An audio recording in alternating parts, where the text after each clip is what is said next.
আসসালামু আলাইকুম। আজকে তো পুরাতন বাজার কমিটির ভোট হচ্ছে, আপনি কি পদে দাঁড়িয়েছেন, কি নাম? ধন্যবাদ আপনাদেরকে, সকল সাংবাদিক, প্রিন্ট মিডিয়া, ইলেকট্রনিক মিডিয়া, পুরাতন বাজার ব্যবসায়ীর পক্ষ থেকে আপনাদেরকে অভিনন্দন। আপনারা জানেন পুরাতন বাজারটি শত বছরের ঊর্ধ্বে।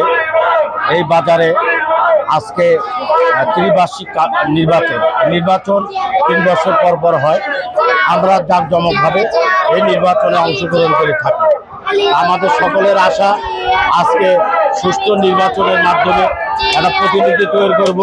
সেই প্রতিনিধি যে হারুক যে জিতুক, সবাই মিলে আমরা ঐক্যবদ্ধ থেকে এই পুরাতন বাজারকে একটা মডেল পুরাতন বাজার। আপনি কতটুকু আশাবাদী?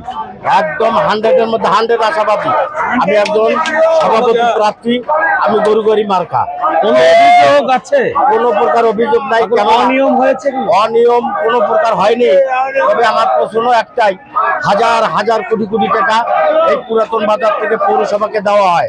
আপনারা অবগত আছেন 120 কোটি টাকা যখন মতলিবর মেয়র থাকাকালীন 120 কোটি টাকা বাজেট হলো এই গাইবান্ধা পৌরসভাকে মডেল পৌরসভা হিসাবে। তার মধ্যে বাজারও আছে উন্নয়ন করার। আজ পর্যন্ত আপনারা দেখছেন এই বাজারে ড্রেন, কালভার্ট থেকে শুরু করে ছোট ছোট যে রাস্তাগুলো একটাও আপনার সংস্কার হয়নি।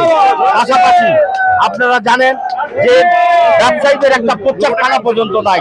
দুঃখের বিষয় হলো আমরা নির্বাচিত যারাই হোক আগামী দিনে ঐক্যবদ্ধ থেকে এই রাস্তাঘাট, ড্রেন এবং ব্যবসায়ীদের যে বাথরুম সহ যে একটা মডেল পুরাতন বাজার হিসেবে গড়ে তুলবো, এটাই আমি আশাবাদ রাখছি। জয়ের ব্যাপারে আমি 100%। আমি সভাপতি প্রার্থী, আমার মার্কা গরুগাড়ি মার্কা। আপনাদের সকল যে পরিবেশ,